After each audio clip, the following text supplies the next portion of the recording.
leadership from a Black woman's perspective. So thank you for joining us. So we're going to jump right on in because I know that time is very valuable and many of you are possibly carving time out for your lunch and really want to make this an interactive session and giving you an opportunity to hear from these great women, as well as having an opportunity to ask questions. So my name is Nikki Beasley, the Executive Director of Richmond Neighborhood Housing Services, an affordable housing organization in the Bay Area supporting Alameda, Contra Costa County. We provide housing to low to moderate income families through our rental portfolio. We are a HUD-approved counseling agency, which really stimulates a lot of the work of changing the narrative of home ownership. Because when I came on board in 2016, it became clear that many people didn't realize they didn't need a 700 credit score, 20% down to be able to purchase a home. And for those that are in the Bay Area, understand that if you're paying rent, you really have to, explore ownership. We're also infill developers building single family properties in the Bay Area, as well as we do quite a bit of advocacy as it relates to consumer affairs, Community Reinvestment Act, as well as tenant and landlord rights. So that's the work that we do. We've been around since 1981. And through this work, I've had the opportunity to engage and network with many of the women that you are seeing today. And like I said, it's not what you know, it's who you know, and you are only as powerful as your network. So I am very pleased that these four fabulous women have decided to spend some time with me this morning. So I did want to introduce them, share a little bit about their work, and then we're going to jump into a conversation if that's okay with everyone. So first, I'd like to introduce Ms. Noni Session. She is a co-founder, co-staff member of East Bay Prec, a co-op organization here in the Bay Area supporting Oakland. She is a third-generational Oaklander, a cultural anthropologist, has traveled the world and lived in other parts of the country, of the world, and so pleased to have her here with us. We have CJ, known as CJ Carolyn Johnson, is the CEO and director of the Black Cultural Zone CDC, who is thriving to eliminate displacement in East Oakland specifically by securing and buying back our blocks, as well as having a long-standing career in real estate. We have Nikki Murkison out of the East Coast, New York. We have something similar, 23 years in financial institution, like me, I'm sure happily retired, and has now founded Pair Gap, also a thriving tech company to support those that are looking to build wealth legacy within their families and community. And last but not least, we have Angel Rich, who is the founder of Credit Rich, as well as written books, and has newly been acknowledged through Forbes of having a great relationship with Experian. So, what I said with the ladies as we were getting prepared, that we have all identified when we have a problem, we figure out how to fix it. So we have founders in the room today making great things happen.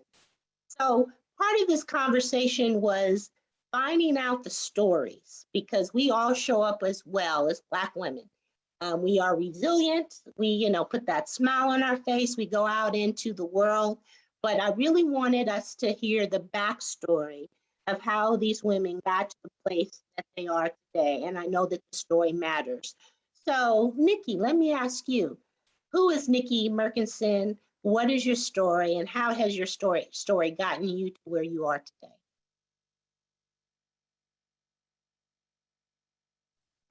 Let me unmute. Good morning, everybody. Thanks, Nikki, for inviting me to this panel with all these wonderful ladies to share our story. I would just say, I'm a mother on a mission to create generational wealth for my children and at least 2 generations. To be honest, like for the first time in my life, I'm just getting to know myself. I've spent really my entire life trying to fit in that traditional lifestyle because I've always felt like my life experiences kept me from getting ahead. And I've been trying to catch up to everyone else. But what I realize now is that I'm right where I need to be in my life, and my experiences have led me here. I'm from New York. I grew up in South Jamaica, Queens, in a single parent household. But I left home at 17 and moved 22 times before I purchased my first home. So home ownership is really important to me, and all of my businesses are really centered around wealth building through home ownership. But for me, it provided stability in my life. As a younger teen, I worked in retail. So since 13, I always had a job. I worked in retail clothing stores. I had my first child when I was 19, and it was time for me to get a job with some benefits, right? I applied for a banking job. I got a job as a teller at Chase, and that led to a 23-year banking career. And to be honest, that banking career really changed my life. I was able to transfer my retail sales skills into banking and move up pretty quickly. I became a personal banker. I started originating mortgage loans at 23 when I had my second child. And taking a job as a loan officer was a big risk because, we worked 100% commission. But, we didn't close on a loan. I didn't get paid, but I was confident in my sales ability. So I really enjoyed working in the mortgage industry, especially because it taught me all about financial education, something that's not even taught in college. So I've helped thousands of people achieve their dream of home ownership, from wealthy people who bought $1 million condos in Manhattan, to the rest of our workers that worked in the city, and they weren't from this country, but they pooled their money together in order to buy with their families. And at some point, I realized I was helping all of these people, but I didn't own myself. And at that time, at 29, I wanted to purchase a home, but my credit was not where it needed to be. So I had to make some sacrifices in my life. Me and my two kids moved to a basement apartment, no kitchen. We slept on a futon. We ate on we cooked on a hot plate. And I was able to pay off some debt and bring my credit score to 660 and purchase my first home.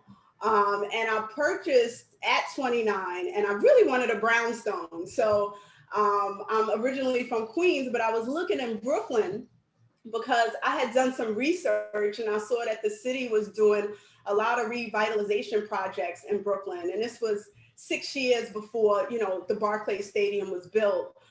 So I was able to purchase 2 properties. And at the time, it was so easy to purchase a house. All you had to do was breathe. I'm sure you remember those times, Nikki.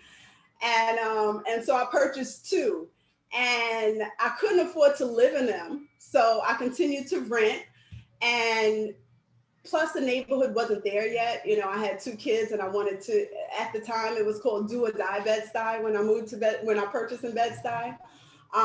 So I continued to rent, and really over the years, as I owned those homes, I struggled, right? I struggled with ownership. I struggled with dealing with tenants, increase in property taxes, utilities. As the neighborhood got more expensive, it became more and more unbearable to live. I was drowning.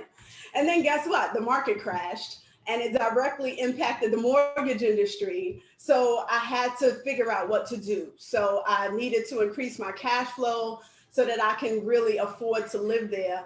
And I was able to kind of negotiate with the bank to modify my mortgage, both my mortgages.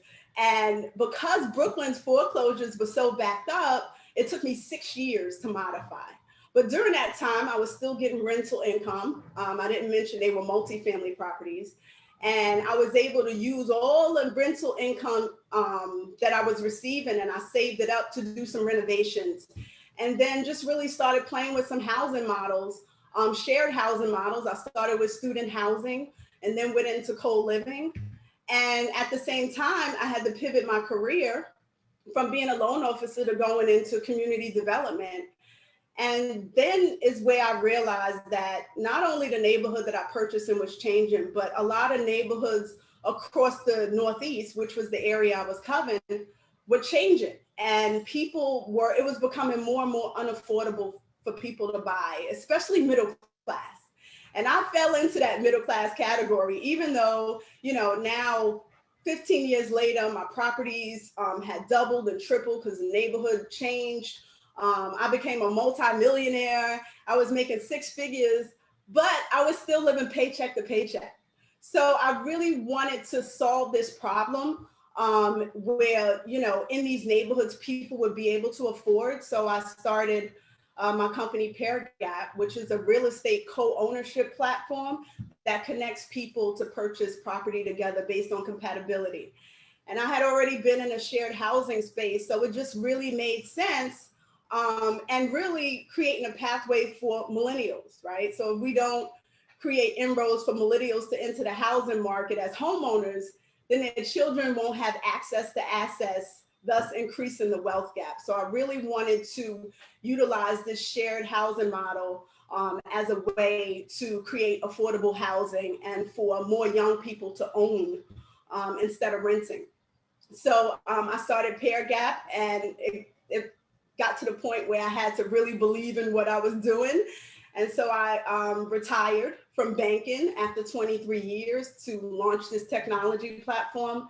And now I'm currently in the trenches. I'm growing my company. I am playing around with my own properties and utilizing shared housing and building communities within homes. And the goal is really to help people who can't afford to purchase on their own, bring them together and have them purchase property and start to build wealth early. So that's kind of like my early beginnings. Housing was an issue for me at a young age. And I feel like my entire life has brought me to this moment to solve this problem. And I'm in a process of really creating this company that will eventually help to close that wealth gap.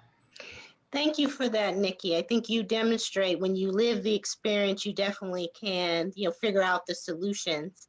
And I want to come back to some of the points that you made, but want to keep the rhythm going and ask Noni, because, you're out in the East Coast, she's out in the East Bay, and I think you will find some similarities. So, Noni, what's your story? How did East Bay Prep come alive, and share a little bit about your journey?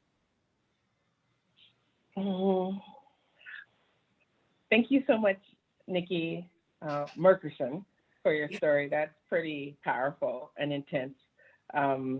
It resonated most because I was also a teenage mother. I had my first and only child at 18. I think the difference for me, especially landing in the field of ownership, is that I had a pretty grounded experience with housing, in that my parents, who were raised in the projects, bought a home when me and my sister were infants. And so I grew up in the same place. And I'm actually speaking to you guys today from the house that I was raised in, right?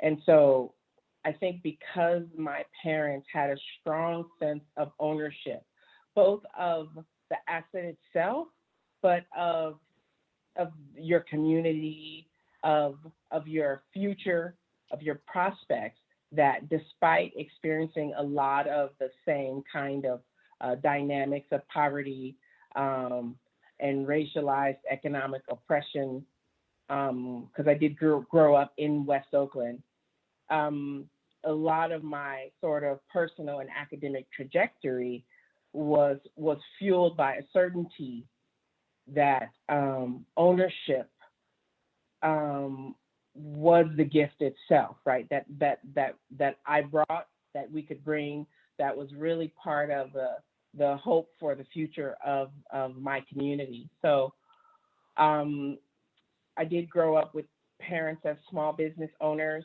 My father ran a grocery store right in the middle of what people now call the bottoms, what they might have considered a war zone when we were growing up, right in the shadow of the double-decker Cypress Freeway. So all my life, it was dark over there. It was loud. We have some of the highest rates of asthma in the region, maybe after like Fresno. And my mother ran a board and care home for developmentally disabled adults, and really engaged a lot with white dominant institutions such as the regional center and licensing, Napa Valley, Napa Mental Hospital. And so between their exposing me to both sides of the coin for economic mobility and all of the dynamics that really disabled our community. My parents were Pan-Africanists, so they really were into sort of verbalizing and deprogramming me around the narratives that were sort of put upon our community. I was able to kind of move through the 90s in West Oakland at a time when most folks' hope for their future was being taken out. I was able to move through it with a kind of hope that I could see a light at the end of the tunnel because I had already had a model from my parents. So I went to, as a teenage mother, I had my daughter at 18. I started my first year of college when she was about 6 months old, to San Francisco State. And eventually I started as a women's studies and English major. And again, I encountered more of the same kind of disappearance of Black, not to be immodest, but of Black genius, where you're a kid who's been reading since you were 4 years old, and you're interpreting classic literature in your white English class, and your interpretation somehow is wrong while everyone else's is correct, right? And so again, those walls that kind of disappear what we bring as Africans to the table appeared before me, and yet there was this foundation that I owned my own thoughts, and that a Eurocentric approach was always going to look to dispossess me of that truth. Eventually, I ended up majoring in Black studies and cultural anthropology, which is what led me to the continent.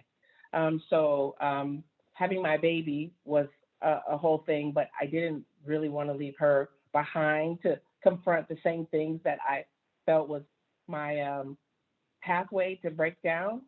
And so we moved to Zimbabwe when she was 4, and then we came back and we moved to New York to attend a doctoral program at Cornell University. And then we moved to Nairobi and a few other countries in the region for me to undertake my doctoral work in international humanitarianism, where again, I'm looking at the ways that white dominant institutions and complexes disappears African sovereignty in the name of a different kind of ownership. And so I just seem to, throughout my life, kept returning to this way that Black genius has disappeared under other stories deployed by people whose real function is to steal from us, to dispossess us of our history, of our truth, of our pathway into the future. And I came home only to finish writing my dissertation, and I saw the place that was mine, a tent empire rising. And just by accident, just by volunteering and trying to see what the heck was going on in my city, I ended up part of a group founding a Black People's Assembly called SOBO, State of Black Oakland. And then we launched a city council campaign, all volunteer, all grassroots. We only raised $10,000, and we came within 1,500 votes of displacing the entrenched incumbent, who was throwing the doors wide open to unchecked speculative investment.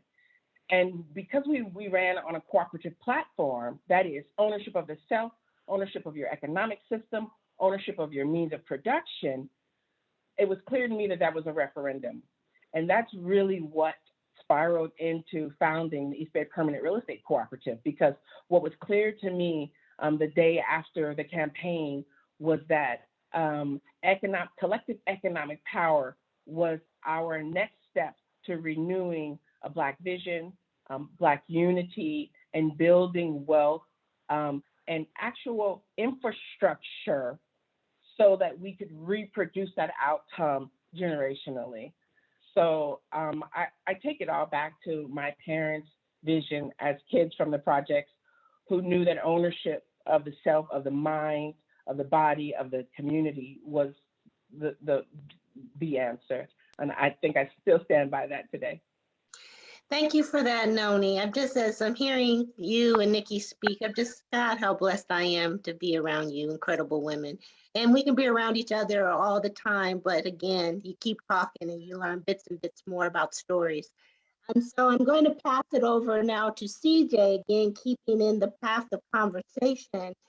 I'm originally from San Francisco, born and raised.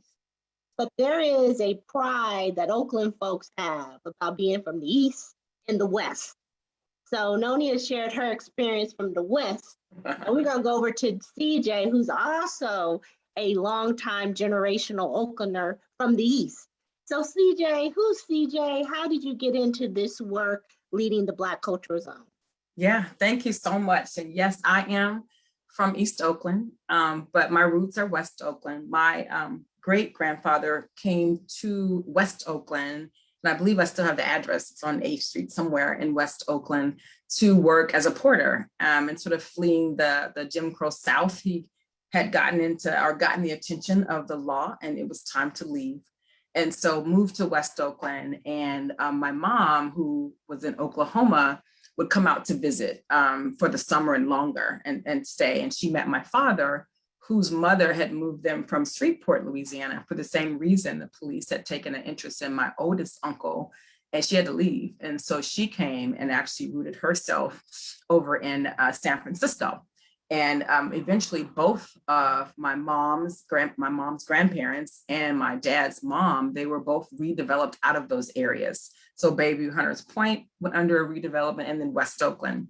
And both families happened to be redeveloped to Russell City, which is where they put a lot of Black and Latino families near the sewer. And that's where my parents met. And my mom and my dad were married when she was 19. And so eventually, again, Black folks were redeveloped out of that neighborhood as well.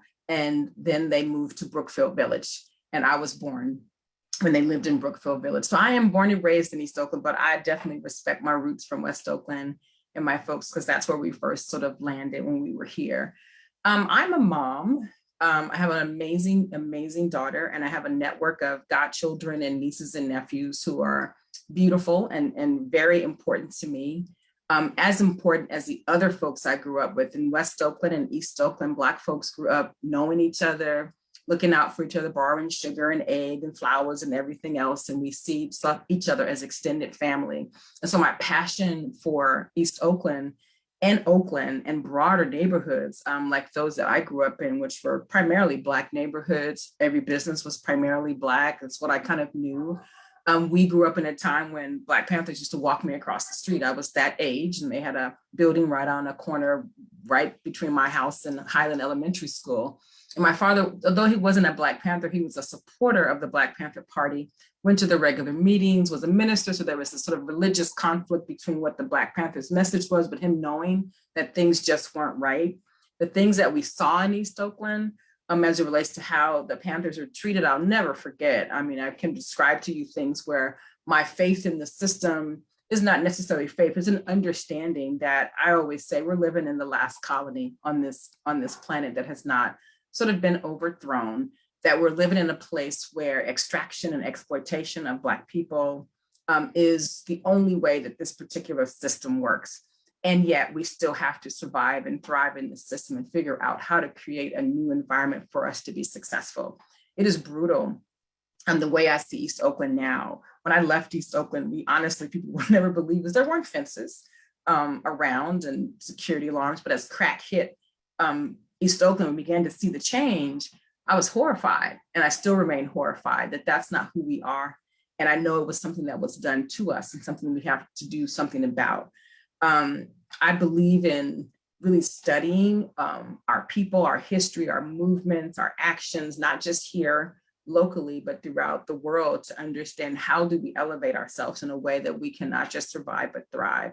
And so went to school, went to UCLA, thought I would be a doctor like everyone else. And then I fainted in my biology class when I had to do some sort of dissection of a human body. And the person, I found out later that they found, a lot of homeless folks that they would use as cadavers. And the man looked just like my uncle. And I was like, oh, I can't do this.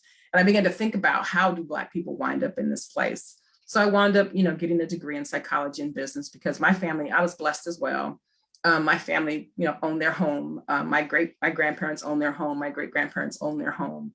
And I understood, and most of them had their own businesses. So I've been working since I was 9 years old in somebody's business, doing something, bartending at 10, pool sharking at 11, whatever was needed. And so that's just what I knew. And so I really just moved into business administration and thought I would do that. My mom was a nurse. And so I wound up going and getting my master's in public health, and thought I would do healthcare. And I did. I moved to Brooklyn. I moved to New York. I married a man at the time who was from the South Bronx. And it was, when I went to New York, I was like, okay, this is rough out here.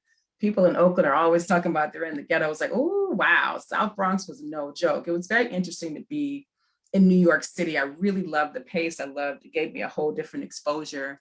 I wound up buying a house in Brooklyn, Fort Greene at the time, way back in the day when it's inexpensive. And really, again, that whole real estate route, my grandparents, they own real estate. And I understood you have to own things. And we did the same thing. We bought a brownstone with a downstairs apartment because you had to pay for it.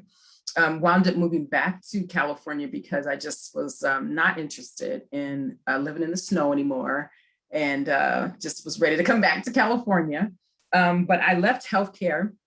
I left healthcare, but I was working on a project in Harlem to develop a hospital and a mixed income housing project and a parking lot and garage. And I really, truly loved working on deals. So when I moved back to California and I got ready to have a child, and I realized I could not work the 100 hours I was working because I'd moved from healthcare to investment banking to real estate. I said, well, let me do commercial real estate brokerage. And so I moved into that field, and there were not a lot of Black people. There were not a lot of Black women, not a lot of women. And so, but it was fun for me because I'm a bit of a deal junkie, and I love doing deals, and I love learning about people's businesses and their ideas and their concepts, and understanding that. I still could not stay in commercial real estate because of the time when I had my daughter. I remember one of the partners, I said to him, I was like, how do you do it with kids? Like, I'm supposed to be at 10 o'clock at night and going to this party and this event and socialize and network. And he was like, just get a nanny. And I was like, well, I didn't have my kid to get a nanny. And he was like, well, then quit. And I was like, okay. He's like, because that's your choice. You can't really raise a kid. And I was like, well, I definitely did not have my child to not take care of my child. So I wound up getting into lending. And I worked for a nonprofit that lent to nonprofits. And I was just totally amazed at this world of nonprofits buying buildings. I was like, well, do they have money? How does this happen? How do they make money? So it was very interesting. I got exposed to that.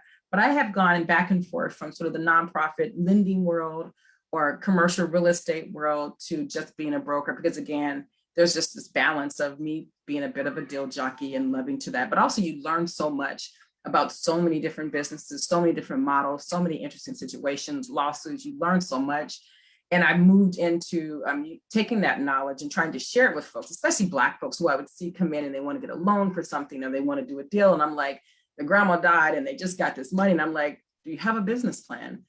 Oh, please don't go and invest all this money. And I realized I wanted to teach a little bit. So in addition to all this work that I teach business, simply because I want to find ways to connect with people before they lose everything. And so I got into the Black Cultural Zone because, again, another organization I was sort of watching, and they, were talking about, when the whole place for Black people in Oakland, because especially East Oakland, the last bastion before it was discovered. And I kind of watched and I said, well, this is the deal. Why is it taking 4 years? I love y'all, but what's going on? And I found ways to support. But at some point they were looking for an executive director and I was looking to move on, and, it just made sense for me to apply for the position because I thought I had some skills to bring, and it was home-based for me. So it's all circular. I mean, I feel like when we leave our neighborhoods to go out, that we got to find a way back because we are, who we're waiting for. We are the folks. And so that is my story. I'm back. And I'm committed to really bringing all the relationships, talent, and skills and knowledge to really help elevate. Because when I look at these young Black girls walking around, I see me. because I was one of those girls. I fought, I got in trouble, I did all kinds of stuff, but there are pathways to be able to help yourself and to help your people. So I'll pass it back to you, Nikki. Thank you, CJ. I can't wait. I can't wait to get into it because I'm sure I don't know, do we call you audience, listeners, those that are joining us today? Do you see the pathway of the journey? It all kind of, comes around. So Miss Angel Rich. Who is Angel Rich? What is your story? And how have you started doing the work that you're doing today? Absolutely. First of all, thank you for having me. It's an honor to share the stage with these beautiful ladies. It's always tough for me to know where to start with my story. But I guess in a sort of abridged version in my mind, it sort of starts with my earliest memory of me just wanting to be an inventor and sort of climbing into my bathrooms as a child and taking things out of the trash can to figure out what I could make out of it. And then my grandmother teaching me to read before I even started kindergarten. So it kind of put me on a little bit of an advanced level. And then fast forward, I started my first company at 11, selling custom greeting cards to members of my church, and doing things that way, and started paying taxes at 14 with my first job and things like that. But moving forward, I would have to say going into college, I really think that it was the background of my younger years that really prepared me for the day that I walked into the library in college and a group of people asked me to lead them in a Goldman Sachs portfolio challenge. And I told them I didn't know anything about the stock market. And they said, "Oh, we're confident that you can lead us." And from there, I went over and saw the stock market and came up with an algorithm for it. And it was in that moment that my entire career path sort of shifted. I went from planning to go to Wharton and then work at Goldman Sachs, and sort of have this whole like high-powered financial career into how can I become the inventor and entrepreneur that I've always wanted to be when I was a younger child, but may have kind of gotten beaten out of me a little bit along the way as you matriculate into high school and into college. And this was my senior year, and I had 22 job offers at the time. So I decided that I really did want to be an entrepreneur, but I didn't want to do it immediately, directly out of college. I wanted to figure out some type of company that I could go work at, that I could really be able to learn the field that I wanted to get into. Fortunately, another competition came along, even though I was kind of over competitions, and we won first place. We did extremely well. I just didn't want to do any more competitions. But this time around, it was with Prudential, and it was marketing. And my degree is in marketing, and my whole family sold life insurance. And my ultimate dream job was to become a global market research analyst at a life insurance company. So I figured if I won the competition, I probably could get that position. And so sure enough, we ended up winning. We came up with the idea of marketing life insurance and financial services online, as well as to youth, to Generation Y. It was groundbreaking at the time. I was featured in Forbes the first time when I was 22 for selling this plan to Prudential. And they, said that, why would we ever market life insurance or financial services online? And why would youth, people under 50 or 55 ever care about money? And so it was this sort of whole thing. Had a pretty great career at Prudential, became the author of the first ever African-American financial experience study. The reason that they are currently Blacks in life insurance commercials and financial services commercials now. Helped design a plan to bring the troops home for employment, housing, and education, leading President Obama's Veterans Initiative research study. And then in my last year, I made the company $6 billion, changing around problem resolution standards. And at that point in time, they gave me a double promotion and a full ride to Wharton, and a few other things. And I asked them for $175,000 to take a mission trip with my church to Nairobi, Kenya. and they declined me after I had just, made them some billions. And I decided to take the mission trip to Kenya. And while I was there, I met a little boy in a Wharton t-shirt. And I had just received a full ride to Wharton. And, just seeing this little boy every day just sort of really got to me.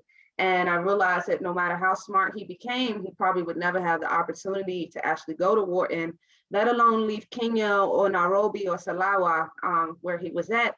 And so I decided to quit my job to create equal access for financial literacy for everyone, everywhere, and created the first ever financial literacy mobile game on the market. It's called Credit Stacker, similar to Candy Crush, but we swapped around credit types to be able to pay off your debt, achieve a high credit score, and learn from the multiple choice questions.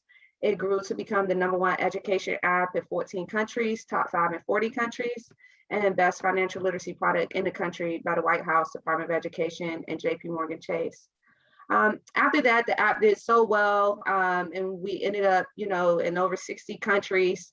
And, I had people coming up to me crying on the street, telling me how we prevented them from foreclosure. Other people, telling me how they got loans for over $150,000. And the impact that this app was having was mind-blowing. So we decided to extrapolate the algorithm out of it and turn it into a standalone fintech product, which we now have called Credit Rich. Credit Rich rounds up users' spare change to pay their bills intelligently and optimize their credit score as fast as possible. We are extremely proud to be in partnership with Experian, and I'm now the first Black American to have a partnership with any of the major credit bureaus. It's been truly exciting. Along the journey, I was named the next Steve Jobs by Forbes magazine, as well as one of the top 5 most influential people in the world of African descent by the United Nations. And I'm super proud to have my book, History of the Black Dollar, as a bestseller, and hopefully mandated in the school system across the country over the next few years. And that's a personal goal of mine. That we're excited to have changed those into some courses in partnership with a company called Answer Source. And we just partnered with Forbes the Culture, which is the diversity arm of Forbes, as well as Greenwood Bank, which is owned by Killam Wright and Paul Judge. So we have partnered with them to turn History of the Black Dollar into digital courses so that we can meet that goal of having this book in every school across the country, not just as Black history, but as American history. So thank you again for having me. Wow, you women be doing stuff. People ask me how I get it all done, but golly. So again, honored to have you in my network. So thank you, Angel. So I'm going to Absolutely, thank you. Oh yeah, and I just got engaged. Yeah, the most important part. Maybe you can help us all That on part. that work-life balance. That part.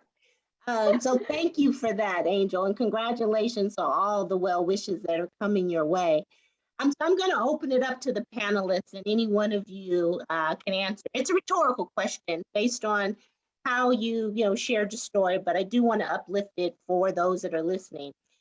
Does being a Black woman impact your ability to lead on the day-to-day? If so, how?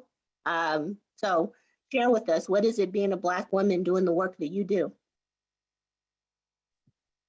Yeah, well, I'll kick that off. I'll definitely say that, I'll give 2 quick examples.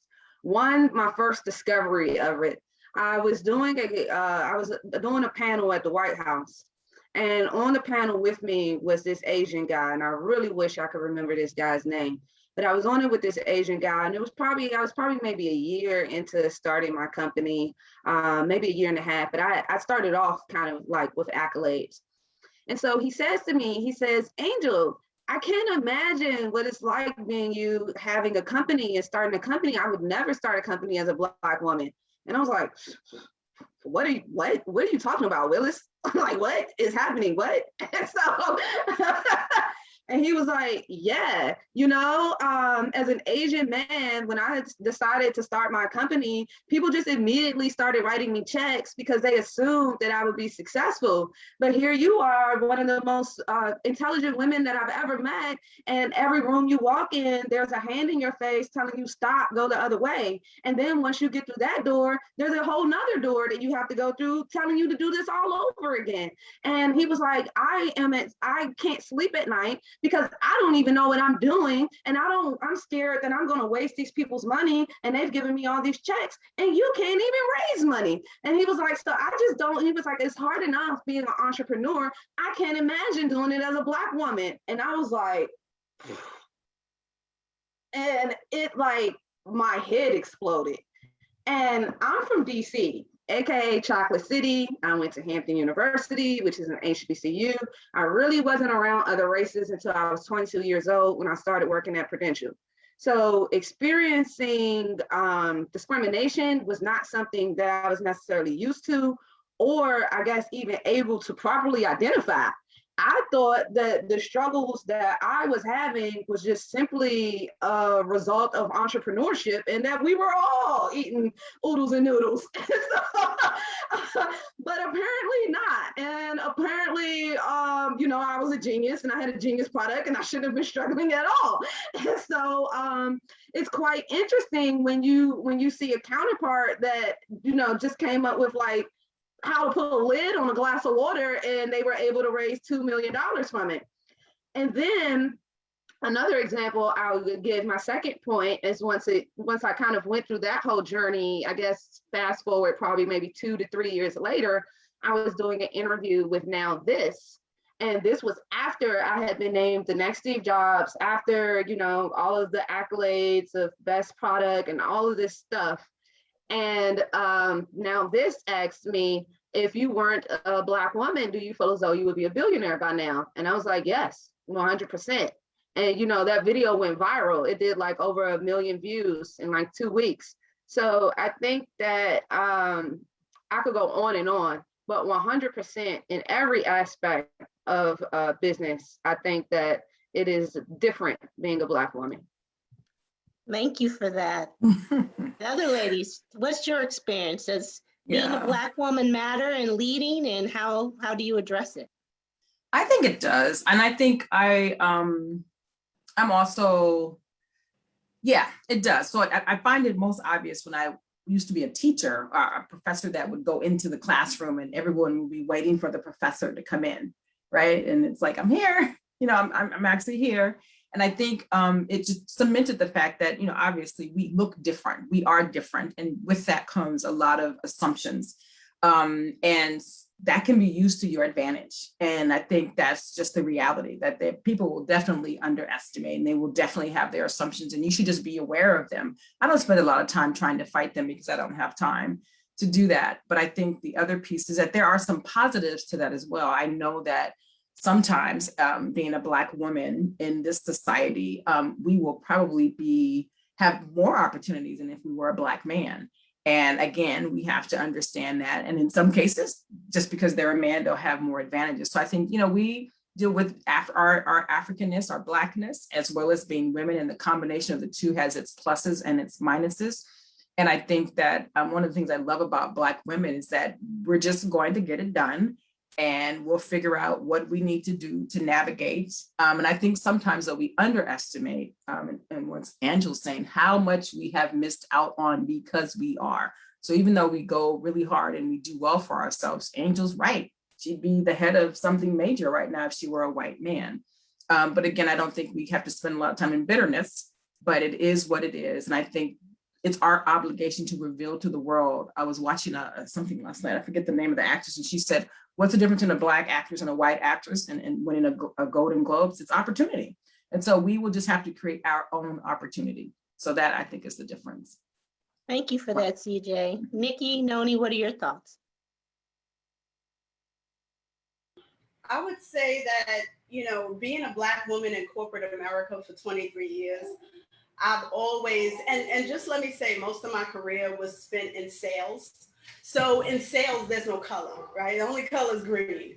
So I had to move as if that didn't exist in order to be able to make my money and fit in. I remember changing my name from Nikia, which is the name my parents gave me, to Nikki, just so people wouldn't know what I was on my business card. So I've always had these blinders on, and color didn't mean anything because I was chasing a green, you know? So now I think that I'm feeling it as an entrepreneur, and being out here and really starting from scratch and trying to undo all of the things that I learned in corporate America. Because, you know, I feel like in that I was in a fishbowl and now I'm in the ocean. So I got to move differently. And so now I'm realizing that color does matter. You know, similar to Angel, I didn't really experience racism. And I think I probably did, right? But I didn't recognize it. So now I'm kind of, you know, I'm used to being in this white male game. The mortgage industry, when I started, and working in Midtown Manhattan, it was all white males, you know? So I'm excited to get in and jump in and go through those challenges and overcome them. And just to really come out on the end and just say, you know, I hope that I can say that it wasn't a factor, you know? So maybe I am still in denial, but I don't see color, but I'm fighting for people of color. So if that makes sense. Yeah. Yeah. It makes all the sense in the world. So I mean, that's where I am now. I haven't directly experienced it, but I'm sure I have. Yeah. Yeah, I'm going to share a little anecdote. When I hear from Noni, what are your thoughts? Does being a Black woman matter in your leadership? Does it show up for you on a daily basis?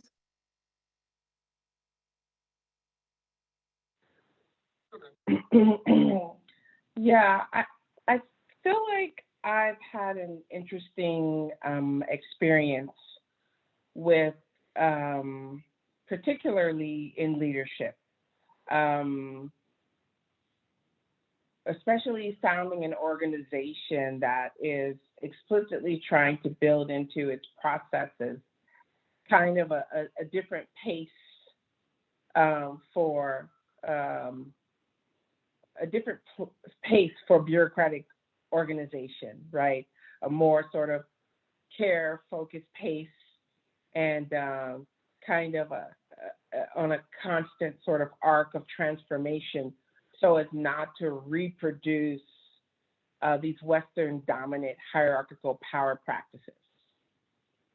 So just on that front, obviously, we've loaded ourselves down with some responsibilities that means that we're not going to move like as fast, as quickly as Goldman Sachs style approaches, but also for the reason that we feel like it's a critical transformative process that we want to transfer back into, back out to the work we do and the places we do the work. So there's been something interesting for me about being a Black woman, leading a multiracial staff collective, in doing pretty intense work like the other amazing women on this panel, and then trying to be in that sort of self-reflexive care role that the work demands, but ironically also in that place that Black women get slotted in the work that they do, right? As like the mother and the healer and the holder. So it's gendered labor, right?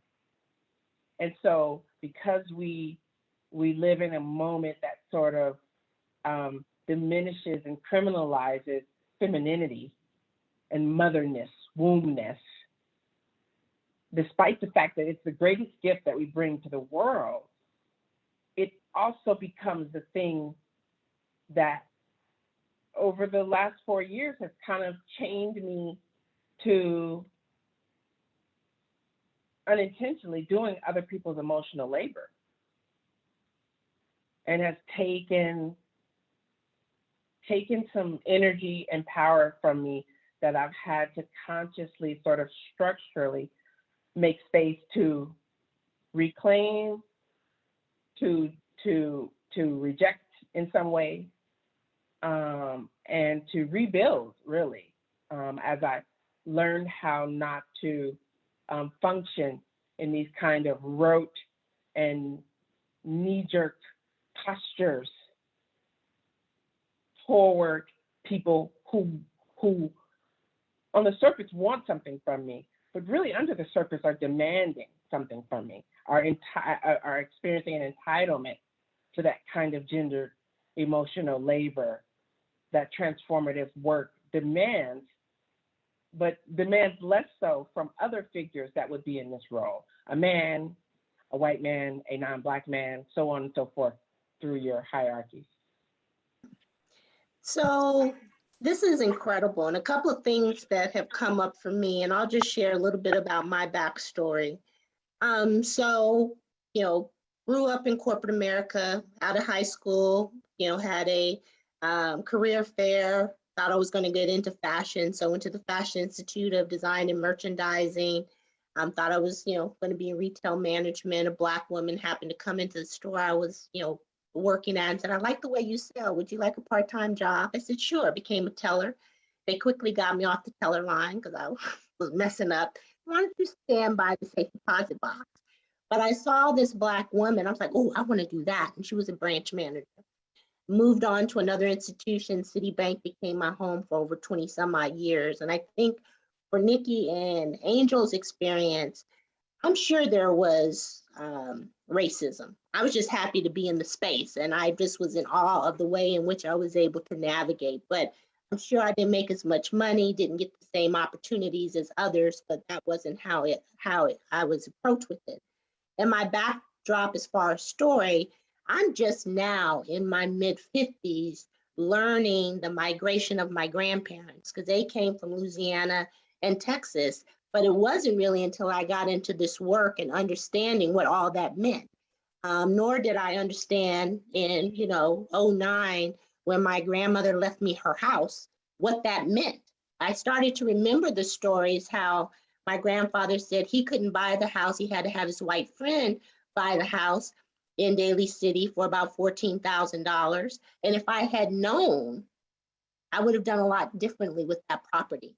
But then as we move forward, getting into this work of affordable housing for me, in 2014, when I officially retired from banking, I didn't have an exit strategy. I just said, I ain't doing this no more, because I had felt I had done all that I could do. And the worst thing I felt from a corporate standpoint is when you don't allow leaders to be leaders. I had done many things in the bank. I was a branch manager, but I could no longer make decisions on an overdraft. I'm like, what's the point of me being here? I didn't have an exit strategy. But through network, I found myself at Richmond Neighborhood Housing Services, and I'm so incredibly blessed because I don't believe I could have the voice that I have today if I was in corporate America. Fast forward to a conversation, a question I have for you in just a moment. With all that has happened in the last couple of years, and Noni said we are the holder of this emotion. So we either come back as too emotional, our points get lost in translation of anger, or we're that mad Black woman and we have to appease others to be comfortable with us in the places and spaces we sit in. So now, sitting in where we are today, how do you have to take second thought about how you show up being a Black woman when we know that the Black men in our lives are being traumatized and murdered, and these could be your cousins, your uncles, your brothers, your grandbabies? How do you infuse that emotion in the work that you do, but still show up and lead? How do you work through all of that? Man, well, I'll kick this one off again, and I cannot wait to hear Noni's response. Because Noni, I think you should write a book on this subject. Truly, long story short, before I went on a show that you all have probably all seen me on, I had first originally wrote a letter to this show, and what I was originally going to go on was a topic that I was going to call Me Who. And this was at the very beginning of the Me Too movement, like way before Bill Cosby or way before they had went after any of the Black men. And I wrote this very long letter and article. And basically, long story short, I was feeling as though when they started going after the Hollywood men, and I myself have experienced Me Too situations with Black men in tech, with Black investors. It is actually a really big thing amongst Black women in the tech world, but we are extremely quiet about it out of the name of protecting these Black men that are in power, that to the outside world, you know, these major companies, they're giving them money, but they have no idea how they're actually treating women. I actually truly believe one of the reasons that Black women could get more money is if we didn't have these Black men sort of predator stakeholders. And this doesn't just exist in the tech industry. This is in every industry across the country and throughout our homes. So forever, we have protected the Black man, forever. And so the point of my Me Who article is, when is it finally, and this is, once again, this was before Black Lives Matter, before all this stuff kicked off. And I was like, when is it going to be the opportunity for Black women? When do Black men and even the country at large just come together and say, can we just focus on Black women? And if you were to really break this down into, you know, because I'm a statistician. So if you break this down from a factual standpoint, going back for 400 years, you've had the deprivation of Black people, okay? Then let's fast forward to the 60s, and we have the civil rights movement, as well as we have the women's rights movement happening. And just like even in the more recent Me Too movements, Black women have always been forced to choose between civil rights and the women's movement. And time again, whenever these matters come up, it's always, oh, well, what about the Black man? And then because you have the Black men as well as men that are in power, and of course, yes, 100% they are being wrongfully killed and all of these various different things, that still does not neglect the fact that the Black woman is taking the brunt of everything every single day. So when is it going to be our time in history that people pause and focus on us? So I just kind of wanted to put that out there. I'm curious what you had to clutch your pearls about that one. Yes, no, when I tell you this really actually for real in real life bothers me, like in real life this bothers me. I even wrote a book. I wrote a book right here. This is how serious I am about this. I wrote a book called Black Woman Politics, where I went all the way back to Sojourner Truth, and I researched every single speech that had been given by a powerful Black woman in the country to speak on behalf of Black women, because I wanted to know for myself if we have been repeating the same requests since the beginning of time. And we have. Not only have we been repeating the same things, but we have been the people, and again, I encourage people to get this book. I don't promote this one as much as my other one, but this is a gem if you're into this type of knowledge. Not only have we been repeating the same type of things, but we have been the pivotal people each time. This whole thing with us putting President Biden and Kamala Harris in office, this isn't the first time that we've influenced politics on a major scale like this. It's almost every time that we are the people that are in the background, yet we get diminished to the side. Black women outperform other businesses by 35%. Okay, so from a business perspective, it just does not make logistical sense as to why we continue to be downtrodden. But I'm gonna get off of this because I can talk about this all day. Let's get everyone's final comments, because it does look like we do have woman politics. We do have some conversations going on in chat. So any final comments to that question? You know, us being, which kind of back to why we're doing this today. When will there be a focus on Black women, acknowledging all that we hold? And I think, you know, Noni brought it up in such a gracious way about us being the holder of all of this. So Noni or Nikki or CJ, any final comments? Because I would like to open it up to those that are joining us this afternoon.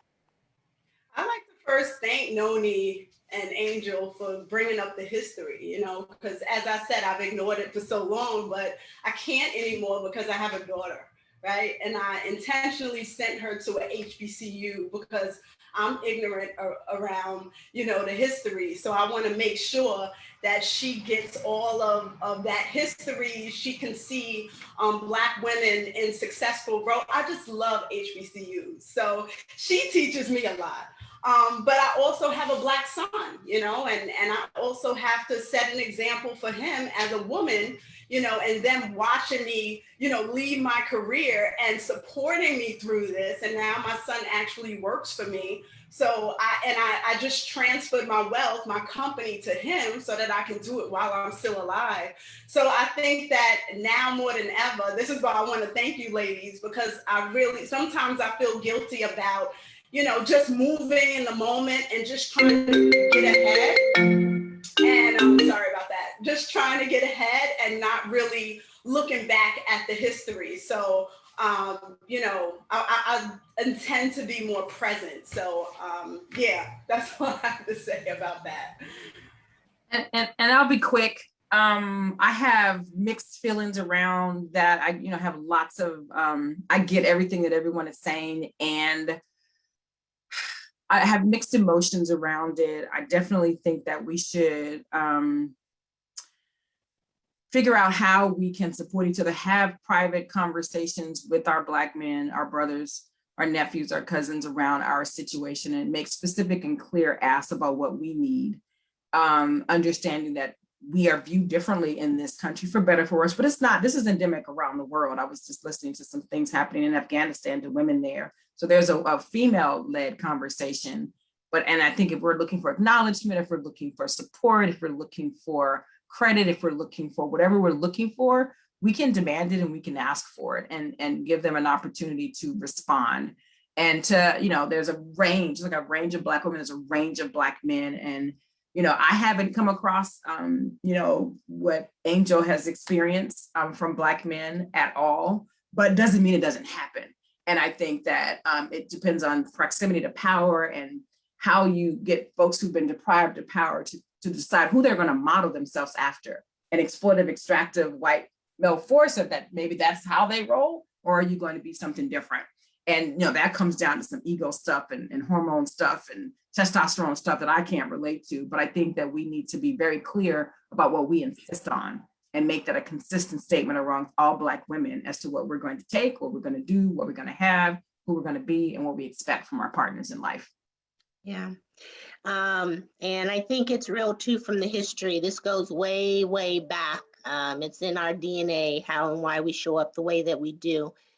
So this is the time for those that are joining us this afternoon to chime in the conversation, ask questions. While we do that, a question has come up: how can people get access to your book and or audio? So if you want to put that in the chat, that'd be great. But any thoughts from those who are joined us?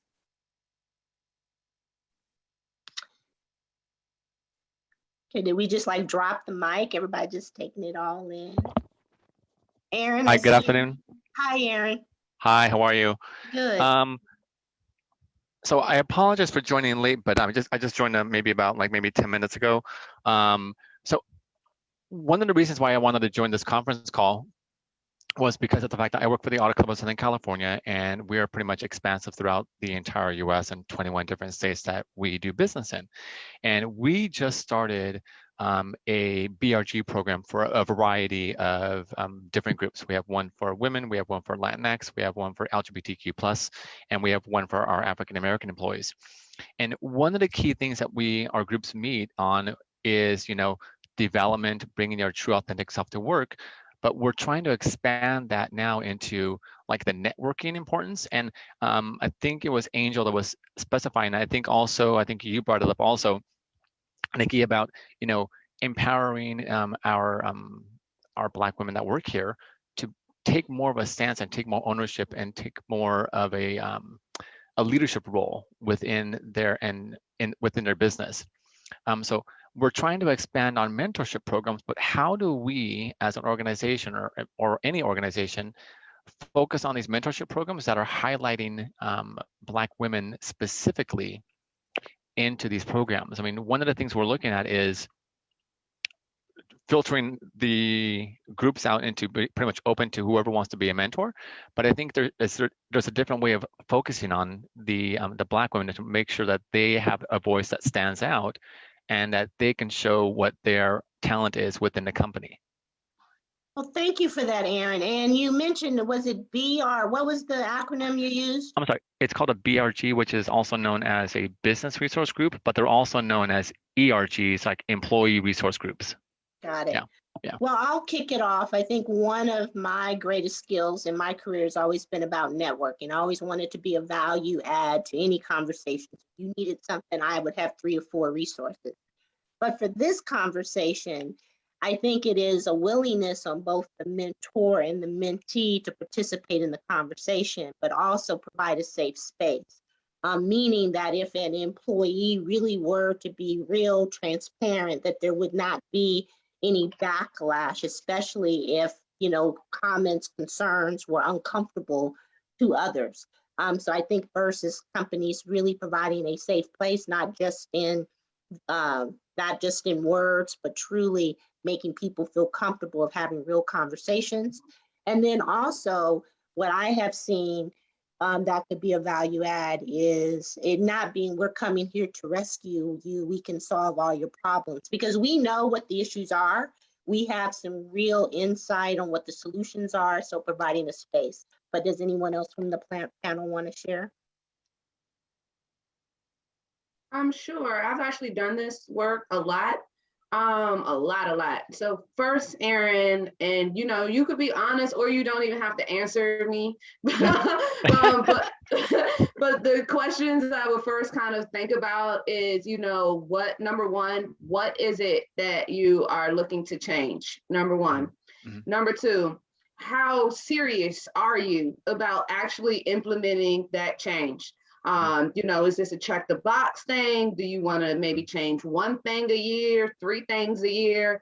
You want to kind of like in an ideal world, just change the company culture as best as you can, like really having an understanding for the amount of investment and capacity that you're looking to put into this is really good. Number 3, an actual timeline. The number one way to upset a group of Black women is to gather them together, waste their time, and tell them you're going to do something that you don't actually do. So you might as well just don't even have the meeting, okay? So you need to have like an actual timeline. Like you're going to walk in and say, on day 1, we're going to do this. By the next 30 days, we're going to gather up your problems. And within, 60 to 90 days, we're going to define some solutions. And within 120 days, we will have implemented at least one of these solutions that we have voted on. Like there needs to be actual timelines, not just, we getting together for tea every 2 weeks. So really kind of outlining that and putting it together. And then I would say, fourthly, if you agree to all 3 of those things, is putting together what I would identify as sort of team captains. Black women can be very, we always looking to be on top. So having some type of structured way to either vote for a leader or the company has identified a leader that the group of Black women like. Not somebody that's a mole for the company, but the group of Black women will actually support, or you let them select and vote their own leader. And then last but not least, having an actual efficient process for collecting and voting on the information. Step 1, I usually start by talking with various different leaders and getting their different points of view, people that kind of already have kind of done the work already. Step number 2, having some type of focus group where you're gathering them all together. And then step number 3, once you have the information, putting that into an actual quantifiable survey that you then send out so you can have metrics around it. So when these people are voting on what they actually decide to implement, you have the metrics behind it. So that's going to cost you $150,000. I shall send you my invoice, Aaron, and I put my my email in the chat. And Black women leading it, if it don't make no money, it don't make no sense. Ain't nobody got time for a glorified hobby. So does anyone else want to comment on Aaron's question before we, I see Monica has her hand raised. Anybody else have something to say before we move on? Okay, well, thank you for that insight. Monica, go ahead and unmute yourself and ask your question. Hi, no, thank you. Nikki, to everyone, my name is Monica Wilson. I wear many hats in community and economic development, affordable housing, have for 30-ish years. But I'm also on Nikki's board, and I just want to from my heart, I feel like my voice is trembling, how beautiful this meeting is and this event. It's just so beautiful. I have been on the board since Nikki jumped on the board, and I tell you what, she is taking care of her business, our business, and the business of diverse communities. And it's exhilarating and beautiful to see, and I want to support her. And however I can support this whole group, I want to support. One thing I want to share is that in addition to the hats I wear, I also run an internship for first generation BIPOC students, and we have done exceptionally well. This is our 10th year. I'm going to say we've delivered over 100, I'm going to call it 120 internships for young women and young men of color. One of our participants, one of our interns right now is on this call. She's going to jump in shortly after and introduce herself because she's a baddie. She is brilliant. She works with me and we're learning about development together. I happen to be on a beautiful team with Charmaine Curtis, Michael Simmons, and YCD, developing 140 units of affordable housing in Mission Bay. And Mariana's on that too. Welcome and introduce you to the next real estate developer, Mariana Senegal, when she jumps on. Thank you so much. I'll put my intern email extension. Please, please, please send any and all young adults, whether they're graduating in high school or in college, my way for next summer. Thank you so much. A lot of information. I do deliver, Angel, too, so put me to work. Thank you, Monica. Appreciate your kind words, and thank you for your graciousness of being an awesome board member. We have NT. Your hand is up. Go ahead and ask your question. Oh, hi. Yeah, it's Nicole. Sorry, Nicole Tobar. Yeah, so I think you kind of sort of spoke on it a little bit, Angel, which I really appreciated because I was thinking about diversity and inclusion, like task force or committees that are kind of I feel like are popping up a lot. And they're getting a lot of, I guess, support, but I find them to be very inefficient and unsuccessful and unsustainable a lot of times. And the only reason why I say that is because a lot of times what tends to pan out in my observation is that the goals are not clear. Like, what does diversity mean? Like, what do we mean by diversity? What does that look like? A lot of times that's not clear. A lot of times key decision makers are not involved. And I think that's really important too. And then also when people are elected, they're more or less, I guess, figureheads, more or less. They're just faces, kind of like the tokenism. And so I guess my question is, how do you make these particular committees actually effective? Like, what are some things that can be done and supported and make it sustainable so that when you are having these diversity inclusions, you actually do see an increase in Latino hiring, in Black hiring, in women hiring, because I've noticed, particularly in the tech, we have a huge population of Indians and whatnot and Asians, but nothing else really outside of that. And then if you do see any diversity, it's usually in services like janitorial services, reception, security, contractor work. So how do you make it so that it's just effective so that we are actually getting the diversity that we're seeking? Yeah, so, I've spent a lot of time over the last few years researching this answer myself. I just left Louisville 2 days ago. I did a thing with the YMCA there on Saturday. The Louisville YMCA has a really good program. and I'll kind of use them as my example of where I feel like a good BRG. And I also led a BRG at Prudential. Basically, this is the honest truth of it. Number one, the leader has to be on board. So, you know, especially if it's not of a Black race, they definitely need to be fully on board. You need to understand where their boundaries are, like how you know, how much at the cookout are they? You know, are they just eating the greens? Are they eating the pork and beans and the potato salad? Like, what's happening? Like, how much are they involved at the cookout? And so the person that is, you know, pretty much in control of the money as well as the programming, it is essential that they are on the same page, regardless of whatever color they are. Usually that person is not Black in many of these instances. It would be the actual CEO of the company, or, you know, whoever it is that has to sign off on this budget. Then number two is the leader, and that is the BRG leader. Usually that person is Black. Now, what is to be avoided in that situation is exactly what you just said, having the tokenism. That usually comes when that person is appointed by the organization. What I have seen that works better is for it to actually be, for them to be elected by the body. That way the body feels as though that they selected the person, they can trust the person, and they've put, you know, their person up. So that goes a long way. Then underneath of that, you need your sort of second Black person, if you will, the VP of the organization or the secretary or whoever this person is going to be. This person also does not have to be Black, the second person.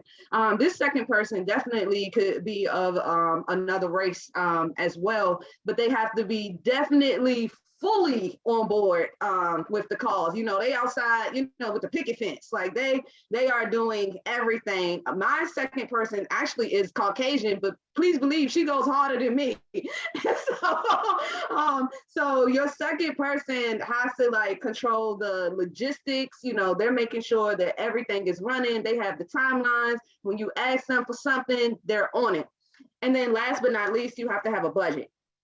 And oftentimes when people are trying to scramble and fundraise for stuff and they don't take the time to do it a year in advance, and where you go to the sponsors ahead of time and you sort of already have the programming lined up, where you're not sort of coming at the last minute within sort of a 3 to 4 month window, the more organized you are, the further out. Now, at the same time, with that organization, you also need to be able to have a little bit of flexibility. So if something like the Black Lives Matter pop up or Juneteenth pop up, you need to be flexible enough to adopt and actually do something. If you have those 4 pieces and everybody's on the same page, you don't have groupthink, you have communication, you're sending out surveys where stuff is quantifiable, then your BRG will actually work and be successful. Thank you for that. And Thank hopefully, you.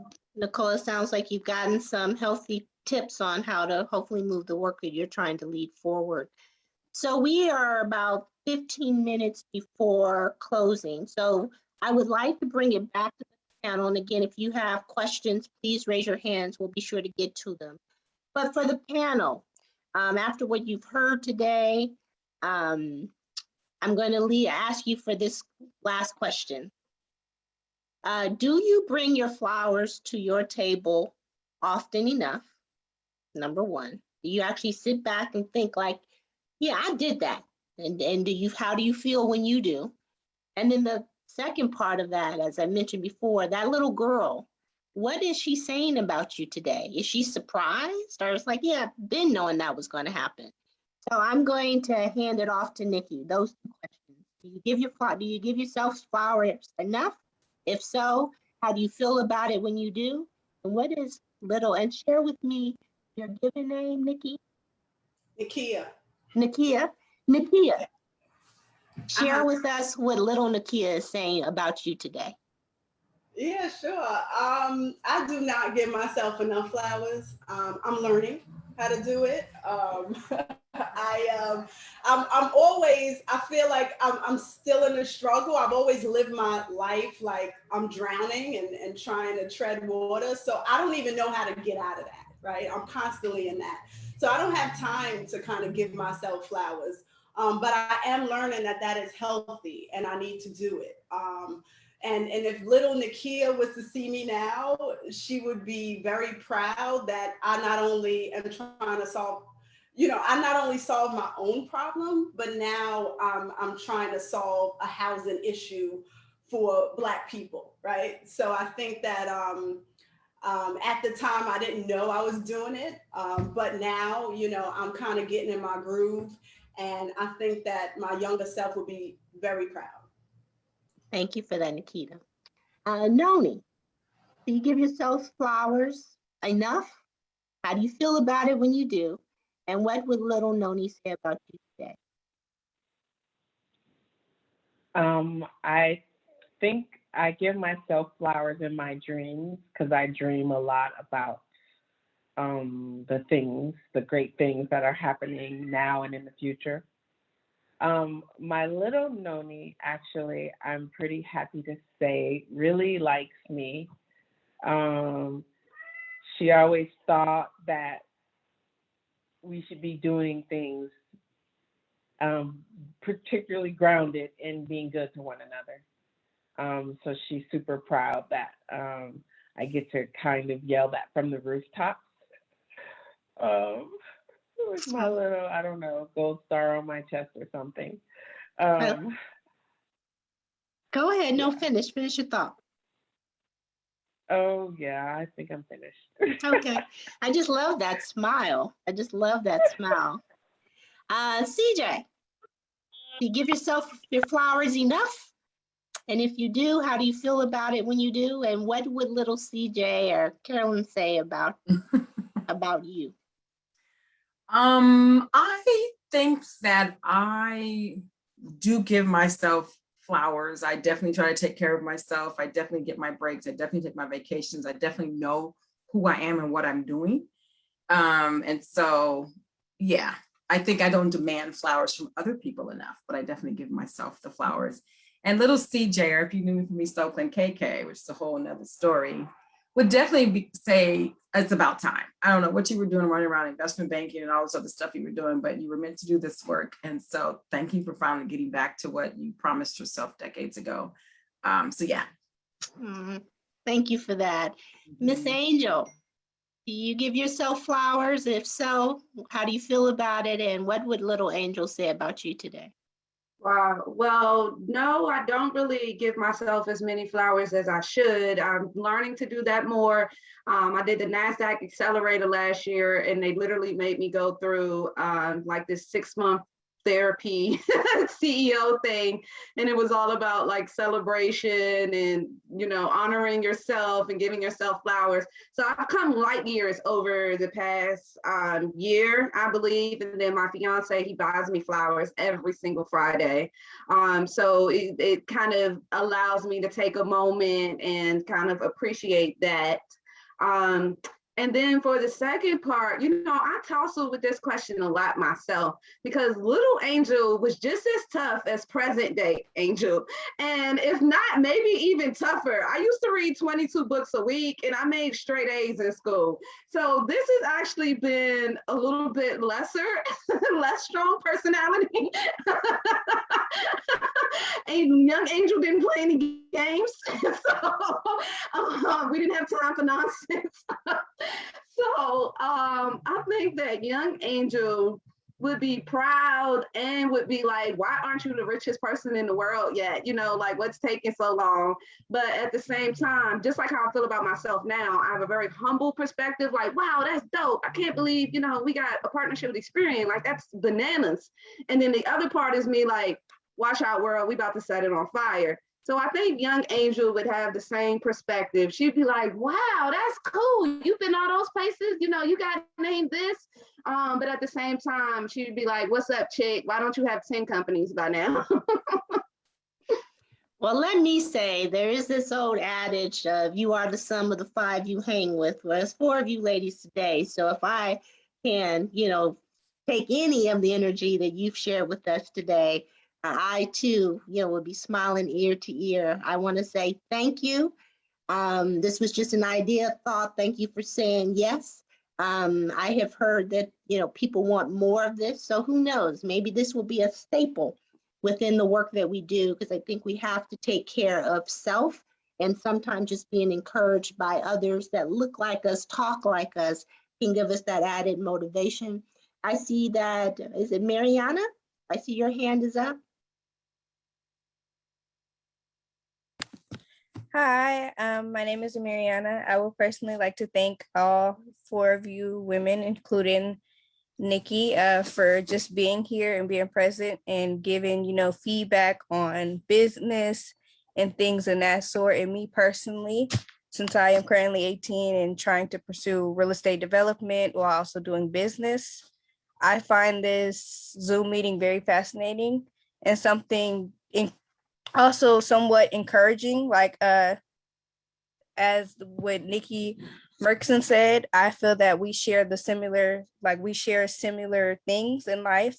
So just hearing from all of you guys different perspectives have really encouraged me to just remain strong and push through all my obstacles in life, because no matter what, at the end of the day, it's going to make me or break me, but I'm still going to, learn from it.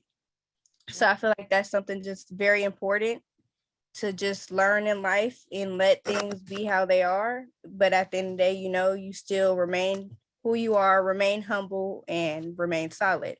So I feel like I took on what you guys said, and I'm going to, use that further on in my experience. Well, let me tell you, baby, you didn't got some phenomenal woman. Anything that you need, we got you.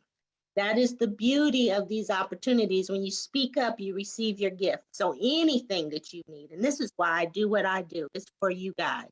It's about creating legacy and you being lifted, and that you don't have to touch the fire.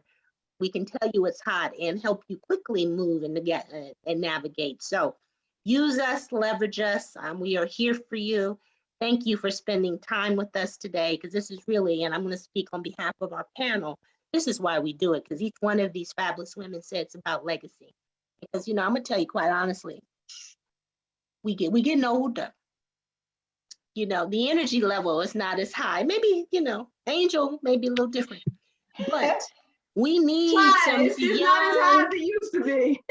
we need some young, vibrant women that we can hand the baton to. So thank you for sharing. I'm glad that this was valuable, but all seriousness aside, anything that you need from me, if you're local or nationally, you just let us know. Any other comments before we conclude this impactful and beautiful time together?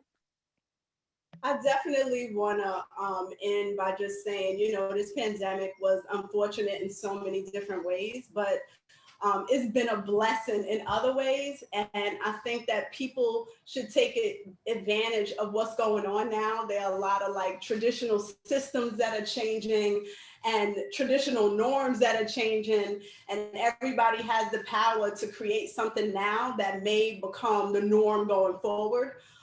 So just, everybody should take advantage of this time that we have now to create, to solve problems, to come up with solutions, because, we're in a place that we've never been. So I just really want to encourage people to kind of go after what you want to do or what you want to change now. Thank you for that. Any parting words from anyone else? Just want to thank you, Nikki, for bringing us all together. It is really valuable to sit back and just assess what we do.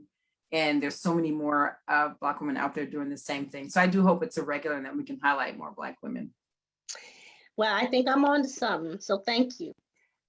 So we're going to let you all go so you can finish your day.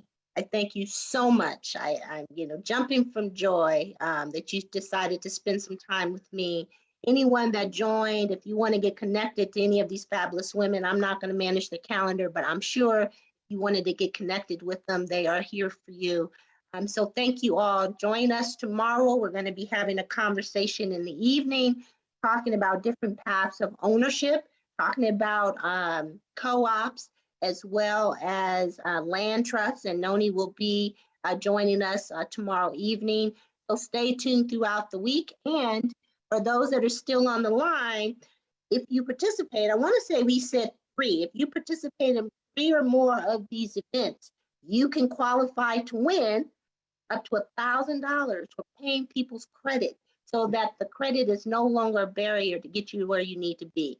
So follow us throughout the week. Thank you so much. We are here for you. And again, thank you for your time.